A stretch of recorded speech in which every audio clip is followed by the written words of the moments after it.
चे उमेदवार जाहीर करण्यात आलेले आहेत। दुसरीकडे शिंदे गट आणि अजित पवारांच्या राष्ट्रवादीकडून अद्याप उमेदवारांची घोषणा झालेली नाही। महायुतीत शिंदे गट आणि राष्ट्रवादीच्या वाट्याला प्रत्येकी एक जागा येणार आहे। विधान परिषदेसाठी अर्ज दाखल करण्याचा उद्याचा शेवटचा दिवस आहे, त्यामुळे अजित पवारांच्या राष्ट्रवादीचा उमेदवार आजच ठरण्याची शक्यता आहे, तर संध्याकाळी बैठकीत नावावर शिक्कामोर्तब होणार असल्याचं देखील कळत आहे।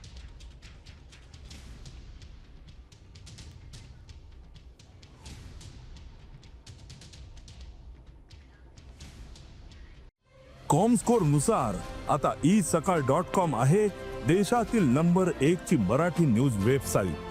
प्रत्येक अपडेटसाठी isakal.com ला नक्की भेट द्या।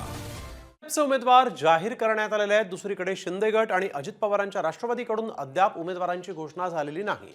महायुतीत शिंदे गट आणि राष्ट्रवादीच्या वाट्याला प्रत्येकी एक जागा येणार आहे। विधान परिषदेसाठी अर्ज दाखल करण्याचा उद्याचा शेवटचा दिवस आहे, त्यामुळे अजित पवारांच्या राष्ट्रवादीचा उमेदवार आजच ठरण्याची शक्यता आहे, तर संध्याकाळी बैठकीत नावावर शिक्कामोर्तब होणार असल्याचं देखील कळत आहे।